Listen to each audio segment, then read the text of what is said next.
Hi guys, in my previous video we have spoke about the main settings in your camera. It is aperture, ISO and shutter speed. This is probably half of the battle. If you know how to work with these settings, you know how it works, then you're able to work with manual mode and then you're ready to do great things in your video shooting. But if you didn't see my previous video, I highly recommend to check it in this link and then come back to this video, okay? I will be waiting for you.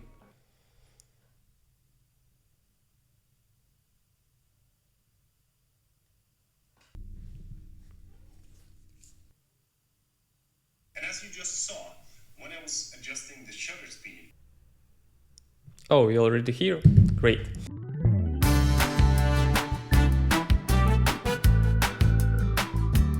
Because today we are going to talk about nonetheless important settings in your camera. It is something. We will make full adjusting of the rest settings in this camera in general menu like autofocus, focus peaking, zebra, custom case, white balance and so on. Essentially everything what you might be need in video shooting, and I really hope that at the end of this video you will get your camera and say, hey, let's start working.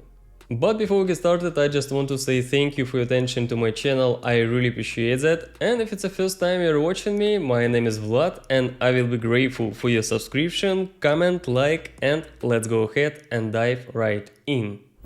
First of all, we need to set our camera in video mode. Just scroll this button on video mode and then dive in general menu. Great, then tap movie and let's start with exposure mode. We need to set on the manual. I don't want to burst your bubble, but from now almost all settings in your camera you will set on manual mode. More than sometimes you will need to use manual focus because there will be some situations, trust me, when your autofocus won't work how you want, and then you will need to use manual focus. The next one, file format. Of course you need to use 4K, especially if you use APS-C sensor, cause Full HD in these cameras has a very bad sharpness. My advice, use it only for slow-mo videos when you will need 50 or 100 FPS, but in other cases use only 4K. If you don't have enough memory for storage your video files, you could set record settings in less capacity of file. For example, not 100 megabit but 60 megabit. After that your files will be weight not so much as it could be.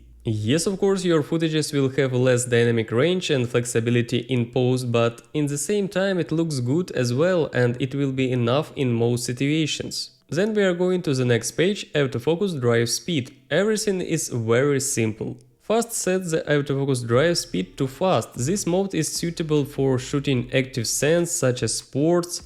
Normal default settings. Set the autofocus drive speed to normal. Slow, set the autofocus drive speed to slow. With this mode the focus switches smoothly when the subject to be focused is changed. That's why it all depends on your type of shooting. If you are not sure, that set normal for now, after you will understand which one to use. Changing the tracking sensitivity for continuous focusing on a subject. Responsive, this mode is useful when recording movies in which the subject is moving quickly. And standard mode is useful when there are obstacles in front of the subject or in crowded places. In manual focus you will need to use focusing ring on your lens. And yeah, it will be really hard at first time, but thankfully modern manufacturers with their autofocusing, you will use it very rarely. Most often I shoot with autofocus mode and suggest you do the same. But it doesn't mean that you shouldn't practice in manual focus at all. As I said before, this skill is very important and you have to be able to do it. Focus area is clear setting as well. Mostly I like to use zone and set on the subject in the frame. If subject is too small, you can use flexible spot. But if you have many subjects in the frame, then set white. Face or eye autofocus settings. Not the less important setting and easy to use as well. This function is used to determine whether or not the camera will focus with priority on face or eyes. If you want to make focus on the most closer subject without priority on a human, then you need to turn it off. Audio record level. Here you can adjust your level of sound. It should be in range from -12 to -3.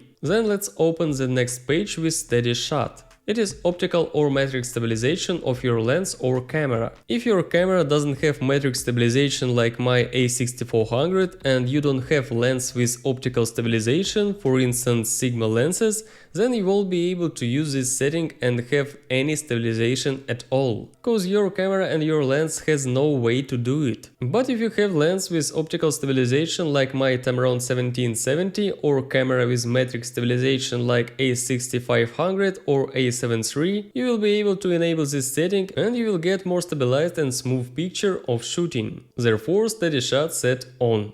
Let's go further to the next useful settings, Zebra. You need to use this pattern as a guide to adjust the brightness in your picture. Zebra level adjusts the brightness level of zebra pattern. For simply using, I recommend you to set 100. The zebra pattern will appear on areas that fall within the range you set. You need to see if there is zebra strippers on your shot. If there is, you need to make your settings brightness down until they just go away. Or vice versa, if it is kind of dark, you need to raise the settings brightness of the picture, and as soon as zebra strippers just start to show, you can start to shoot. For exposing human skin tone, you need to set zebra either 60 or 70, something nearly that, and do all the same, but you need to be focused only on skin tone of your subject of shooting. For me it is convenient to use zebra in very light places as a helper. When it is too bright sun and I almost don't see the picture on the camera screen. But in most cases I don't use zebra at all and I work only with my screen and exposure meter, of course. It should be nearly 0 or plus 0.3 or plus 0.7, something nearly that. But again, it all depends on exposure of the main subject and picture profile, of course. Because S-log profiles must be overexposed +2 to get the best quality of the picture. But we will surely get to that in one of the next videos. And of course, don't forget to set metering mode. Almost always and almost everyone use multi. Cause it measuring light on each areas after dividing the total areas into multiple areas of determines the proper exposure of the entire screen. For instance, you can use multi with 100 zebra when it is hard to expose by your eyes, or not using it all if you good. It is your choice. Then in custom key you can set the most commonly used setting for you. It could be anything: autofocus to manual focus, zoom, eyes autofocus, white balance, ISO, focus magnifier, which is very convenient to check the focus, and so on. About picture profiles already told a lot of interesting in this video, you definitely need to check it, cause it is something what you anyway will want to know in the future, therefore I encourage you to do so. What else? Oh, picking setting. I suggest you to turn it on, because when you will use manual focus, it will be somewhat without what you won't be able to work well. It is very convenient function to see your focus in the frame. In addition, you can adjust it how you want, the color, level, and so on. And the final, enormously important for good looks your picture setting, white balance. Essentially, white balance sets the temperature of your picture. Let's start with a quickly theory. Color temperature is measured in units of Kelvin and it is physical property of light. There is a large margin for variance between different light sources, even if they appear to be exactly the same. For example, maybe you have been in a room with the rows of overhead fluorescence light and noticed that there were some bulbs that were a slightly different color than the others. Maybe they were older or different brands of bulbs, but regardless of why, they had a different color temperature than the rest of the bulbs. Similarly, sunlight at noon can have a different color temperature than it does at sunset. A natural color temperature sunlight at noon measures between 5200 to 6000 Kelvin. An incandescent light bulb, warm orange, has a color temperature of around 3000 Kelvin, while shade cool blue has a color temperature of around 8000 Kelvin. Here is the following table as a rule guide to the correlated color temperature of some common light sources. First of all, why you shouldn't use automatically white balance or white is bad idea. The main reason it won't be work correctly all the time, and when your shooting day will be over, you will come home and open your files and see differences between them. And it is not good, not beauty and not professional at all. Temperature of the picture should to be similar entire the whole your video. With automatically white balance it won't be. And in post editing you will need to correct the temperature and color in each your shot. Trust me, you don't want this. Therefore, if you shoot everything with daily light, you can set 5500 Kelvin color temperature and work. But if you will shoot in different places, outside, in restaurant or home or other, there will be different light with different colors. Of course, if there will be a window, you can try to work with it as a light 5500 Kelvin. But if not, first you should to do is leave only one light in the room. Don't mix temperature from different lights, lamps and so on. And then you need this. It is gray card which help you to adjust your white balance correctly. How it works? Go to the menu white balance, then go down to custom variants, to the right click, set and press the button capture data of central your gray card on the screen. And voila, you got the right white balance of your picture. If I change my environment of the shooting and I don't have always daylight, then I use this magic thing. And so should you. You know, all these things are of course important, and when I just bought my first camera, it was a6400, I just saw it is disaster. Where to start?